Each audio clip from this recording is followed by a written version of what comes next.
Une chaussée peut être subdivisée en bandes de circulation grâce au marquage routier. Le marquage routier signifie ici une ou plusieurs lignes de couleur blanche continues ou discontinues que vous voyez au milieu de la chaussée. Avec ce marquage routier, la chaussée peut être divisée en deux ou plusieurs bandes de circulation. Près des intersections, des flèches sont parfois peintes sur la chaussée. Ces flèches indiquent la direction que les conducteurs doivent prendre. Ces flèches sont également des marques routières. S'il y a plusieurs bandes de circulation, ce signal d'indication est souvent placé à côté de la chaussée. Même lorsqu'une chaussée a été divisée en bandes de circulation, en conditions normales, les conducteurs doivent rouler sur la bande de droite. Rouler sur la voie de gauche sans raison est donc une infraction. Sur une route ordinaire avec des bandes de circulation, la vitesse maximale autorisée est de 90 km/h, sauf lorsque les panneaux de signalisation ou règles de circulation imposent une vitesse maximale différente, comme nous le verrons dans les leçons suivantes. Si le chauffeur devant vous conduit plus lentement que la vitesse maximale autorisée, vous pouvez franchir une ligne blanche discontinue pour dépasser le véhicule, sauf si les panneaux de signalisation comme celui-ci interdisent cette manœuvre. Nous en apprendrons la signification exacte dans une leçon suivante. Autant une ligne discontinue blanche peut diviser la chaussée en bandes de circulation, une ligne continue peut aussi le faire, comme ici ou ici. Vous ne pouvez pas franchir une ligne blanche continue pour dépasser un autre véhicule.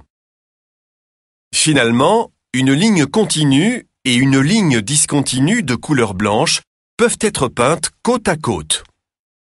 Un chauffeur dont la ligne discontinue se trouve de son côté de la chaussée peut la franchir pour dépasser un véhicule par la gauche. Une fois le véhicule dépassé, il doit franchir la ligne continue pour rejoindre la bande de droite. Ces deux signaux routiers annoncent que le nombre de bandes de circulation diminue. Le premier panneau indique un rétrécissement par la gauche et le deuxième indique un rétrécissement par la droite. C'est une bande de circulation spéciale sur laquelle, avec une voiture, vous ne pouvez ni circuler, ni vous arrêter, ni stationner. Vous pouvez uniquement circuler sur cette bande les derniers mètres avant un carrefour pour changer de direction. Si d'autres conducteurs peuvent emprunter la bande de circulation réservée aux autobus, des panneaux additionnels ou marques au sol l'indiqueront. Parfois, à côté des bandes de circulation ou sur certaines parties de la chaussée, de larges lignes sont peintes en diagonale. Ce sont des zones d'évitement. Pour l'examen, retenez que sur une zone d'évitement, vous ne pouvez ni circuler, ni vous arrêter, ni stationner. Ce conducteur commet donc une infraction. Ce signal de danger annonce des travaux. Lors de travaux sur la voie publique, des lignes provisoires de couleur orange, continues ou discontinues, sont souvent peintes au sol. Ces marques ont la même signification que celles de couleur blanche. Si vous voyez des lignes blanches et des lignes oranges, ne tenez compte que des lignes provisoires de couleur orange.